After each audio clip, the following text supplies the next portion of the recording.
ఉత్తమ్ కుమార్ రెడ్డి గారు.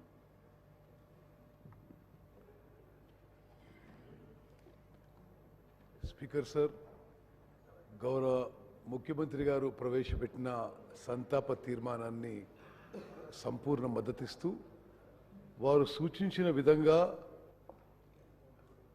గౌరవ మన్మోహన్ సింగ్ గారికి హైదరాబాద్లో ఒక మంచి మెమోరియల్ విగ్రహం ఏర్పాటు చేయడం కూడా చాలా సముచితంగా ఉందని చెప్పి నేను కూడా భావిస్తున్నాను. అదేవిధంగా హౌస్ తీర్మానించి మరి వారికి భారతరత్న అవార్డు చేయాలని చెప్పి కూడా వారి సూచనలను పూర్తిగా అంగీకరిస్తున్నాను. Doctor Manmohan Singh is one of the greatest illustrious sons of India. వారు పుట్టింది ప్రస్తుత పాకిస్తాన్లో ఒక నిరుపేద కుటుంబంలో.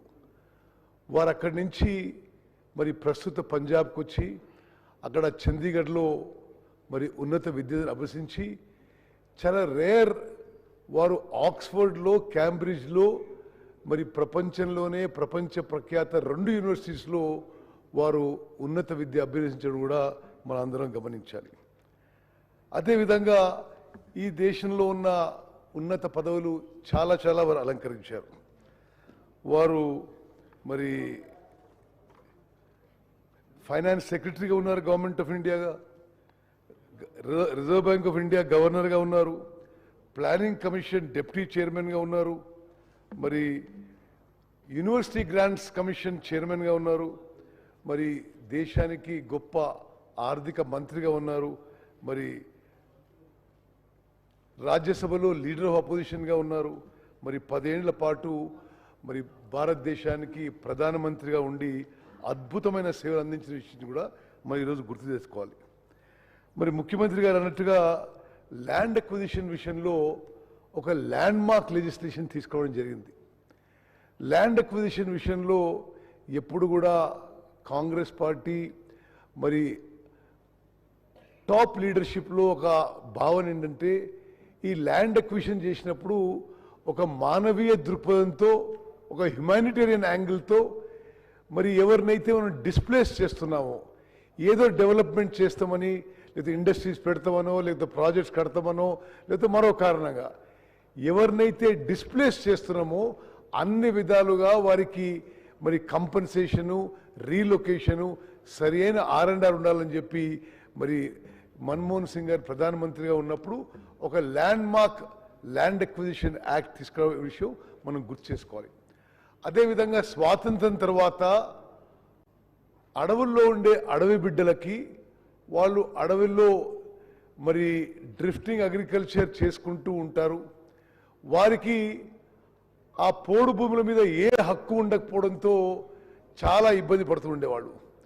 మరి మన్మోహన్ సింగ్ గారు ప్రధానమంత్రిగా ఉన్నప్పుడు అడవుల్లో ఉండే అడవి బిడ్డలకి ఫారెస్ట్ రైట్స్ యాక్ట్ క్రియేట్ చేసి దేశంలో లక్షలాది మంది ఆదివాసులకు మరి మేలు చేసిన విషయం కూడా ఈరోజు మనం గుర్తు చేసుకుందాం. అదేవిధంగా ఒకసారి మనం సివిల్ న్యూక్లియర్ డీల్ గురించి మాట్లాడితే ఆ సివిల్ న్యూక్లియర్ డీల్ విషయంలో మరి యూపీలో ఇంటర్నల్ అలయన్స్లో ఎక్స్టర్నల్లో సివియర్ అపోజిషన్ ఉండింది.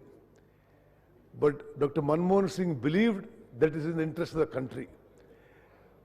భారతదేశము మొదటి న్యూక్లియర్ టెస్ట్ చేసిన తర్వాత ఇంటర్నేషనల్గా ఏ దేశం కూడా మనకి న్యూక్లియర్ ఫీల్డ్లోనే కాకుండా ఏ హైటెక్ ఫీల్డ్లో కూడా టెక్నాలజీ ట్రాన్స్ఫర్కి సుముఖంగా లేకుండే. అయితే యుఎస్తోని చర్చలు జరిపి ఈ సివిల్ న్యూక్లియర్ డీల్ మనం అగ్రిమెంట్ అయితే మరి న్యూక్లియర్ ఫీల్డ్లో కానీ ఇతర హై టెక్నాలజీలో కానీ మరి కోఆపరేట్ చేయవచ్చని చెప్పి అమెరికా నుంచి సంకేతాలు వస్తే ఆ రోజు కేంద్ర ప్రభుత్వం పడిపోయే పరిస్థితుందా మరి డాక్టర్ మన్మోహన్ సింగ్ గారు దేశానికి ఏది మంచి అయితే చేయాలనే ఉద్దేశంతో సివిల్ న్యూక్లియర్ డీల్ ఏ విధంగా పుష్ చేసి మరి పార్లమెంట్లో పాస్ చేసిందో మనం అందరం గుర్తుపెట్టుకుందాం. నేను వారిని పలుమార్లు కలిశాను. మరి తెలంగాణ ఎడ్యుకేషన్ అప్పుడు కొంత కన్సల్టేషన్ ప్రాసెస్లో మరి వారు మాట్లాడిన కొంతమంది తెలంగాణ కాంగ్రెస్ నాయకులు నేను కూడా ఒకరిని. వారు ఎప్పుడు soft spoken, very humble, very simple person. మరి తర్వాత తెలంగాణ ఏర్పడ్డది. సరే, మేము ఎలక్షన్లు ఓడిపోయినాం. మరి ఏఐసిసి ఆదేశాల మేరకు పివి నరసింహారావు గారి బర్త్ సెంటనరీ సెలబ్రేషన్ చేయమని చెప్పారు. అప్పుడు తెలంగాణలో నేను, శ్రీధర్బాబు గారు, గీతారెడ్డి గారు మరి ఒక సంవత్సరం పాటు పివి నరసింహారావు గారి సంవత్సరం పాటు బర్త్ సెంటనరీ సెలబ్రేషన్ చేయడం జరిగింది. మరి ఆ సెలబ్రేషన్స్కి నేను వారిని పోయి ఢిల్లీలో కలిసి మరి మీరు రావాలి, మీరు ఇనాగరల్ అడ్రస్ మీరు ఇవ్వాలని చెప్పి రిక్వెస్ట్ చేస్తే వారు ఇమీడియట్గా యాక్సెప్ట్ చేశారు. యాక్సెప్ట్ చేసి ఒకటే విషయం ఏంటంటే, ఇప్పుడు నాకున్న హెల్త్ కారణాల వల్ల నేను ట్రావెల్ చేయలేను, నేను ఇక్కడి నుంచే మరి జూమ్ యాప్లో నా ప్రసంగం చేస్తా అని చెప్పి ఆ రోజు పివి నరసింహారావు గారిపై వారికి ఉన్న అపార గౌరవం, అభిమానం మొత్తం కూడా వారి ప్రసంగంలో చాటుకున్నారు.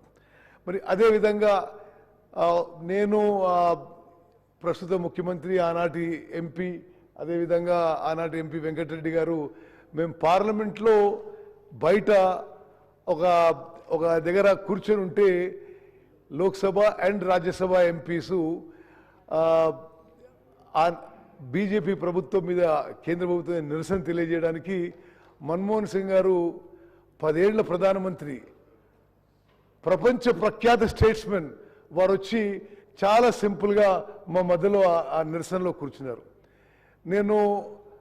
నేనంటే వారు 1000 మందిని కలుస్తారు, నన్ను ఎడ గుర్తుపెట్టుకుంటారు అని చెప్పి నేను ఏదో పరిచయం చేసుకునే ప్రయత్నం చేశాను. నేను అంటే ఐఎమ్ సో అండ్ సో, అంటే I know Uttam Reddy PCC president, అంటే చాలా మెల్లిగా, అది అసలు వినపడినట్టుగా వారు మాట్లాడే విధంగా ఉండేది. మరి ఆ విధంగా one of the greatest Sons of India who has made enormous contribution to this country, he is a loss for the country and for the state of Telangana. Loan waiver విషయంలో మనం ఒక నిమిషం మాట్లాడుకోవాలంటే, అంతకు ముందు కానీ ఆ తర్వాత కానీ ఏ కేంద్ర ప్రభుత్వము కూడా మరి రైతులకి రుణమాఫీ చేయలేదని చెప్పి నేను మనం చేస్తున్నాను. మన్మోహన్ సింగ్ గారు ప్రధానమంత్రిగా మొత్తం భారతదేశంలో రైతుల రుణం మొత్తం మాఫీ చేసిన ఘనత వారికి దక్కుతుందని చెప్పి నేను మనం చేస్తున్నాను. అదేవిధంగా వారు తీసుకొచ్చిన కొన్ని హిస్టారిక్ లెజిస్లేషన్స్, ఈరోజు మనం ఉంటాం, రేపు ఇంకోరు ఉంటారు, కానీ చరిత్రలో నిలబడిపోయే లెజిస్లేషన్స్. ఆనాడు సోనియా గాంధీ గారు నేషనల్ అడ్వైజరీ కౌన్సిల్ అని ఒక అడ్వైజరీ కౌన్సిల్కి చైర్పర్సన్గా ఉండి, మరి మన్మోహన్ సింగ్ గారు ప్రధానమంత్రిగా అడ్వైజరీ కౌన్సిల్ మరి ఈ యూపీఏ ప్రభుత్వానికి కొన్ని సజెషన్స్, సూచనలు ఇచ్చేవారు. సోనియా గాంధీ గారి నాయకత్వంలోని నేషనల్ అడ్వైజరీ కౌన్సిల్ సూచనల మేరకు ప్రధాని మన్మోహన్ సింగ్ గారి యూపీఏ ప్రభుత్వం national rural employment guarantee scheme చట్టంగా తీసుకొచ్చిన విషయాన్ని మనం చేస్తున్నాం. అంతకుముందు ఎప్పుడు కూడా భారతదేశ చరిత్రలో employment was never a right. Employment సరే దొరికింది, లేకపోతే లేదు. కానీ గ్రామీణ భారతదేశంలో ఈ రూరల్ డిస్ట్రెస్, ఫైనాన్షియల్ డిస్ట్రెస్ చాలా ఉందని, ఈ మైగ్రెంట్ లేబర్ ప్రాబ్లం చాలా తీవ్రంగా ఉందని గమనించి మనము రూరల్ ఇండియాకి ఏదో విధంగా మరి ఈ మైగ్రెంట్ లేబర్కి, ఈ పని దొరికిన లేబర్కి మరి ఉపాధి కల్పించాలి, కొంత రూరల్ ఎకానమీకి కొంత అమౌంట్ పంపించాలని ఒక మంచి ఉద్దేశంతో ఎన్ఆర్ఈజీ స్కీమ్ మొదలుపెట్టడం జరిగింది. ఆనాటి నుంచి ఈనాటి వరకు చాలామంది చాలా విమర్శలు చేశారు. కానీ even today the main stay of rural economy in India is the Mahatma Gandhi national rural employment guarantee scheme.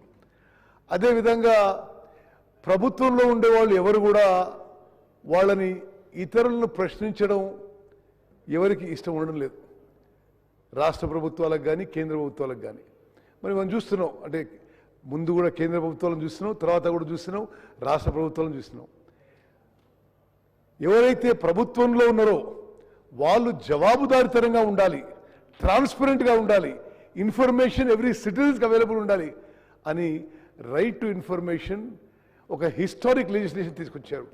అంటే నువ్వు 10 రూపాయలు కడితే ఏ పౌరునికైనా తహసీల్దార్ నుంచి ప్రధానమంత్రి వరకు ప్రజా సొమ్ముతో ఏ యాక్టివిటీ చేసినా పూర్తి వివరాలు ఇవ్వాల్సిన బాధ్యత రెస్పాన్సిబిలిటీ ప్రభుత్వం మీద ఈ హిస్టారిక్ లెజిస్లేషన్ పెట్టడం ఇది మనం అందరం గమనించాలి. అదేవిధంగా మరి రైట్ టు ఎడ్యుకేషన్, మరి నేను ముందు చెప్పినట్టుగా మన్మోహన్ సింగ్ గారు చాలా పేదరికంలో పుట్టారు. వారి చిన్ననాటి ఎడ్యుకేషన్ కూడా చాలా కష్టంగా అయింది. అయితే ఒకనాడు వారు అన్న మాటలు నేను రిపీట్ చేస్తున్నాను. I read under the dim light of a kerosene lamp, I am what I am totally because of education. So I want the light of education should reach to all. ఇది మన్మోహన్ సింగ్ గారి మాటలు. ఈ మాటలు అని వారు right to education తీసుకొచ్చారు.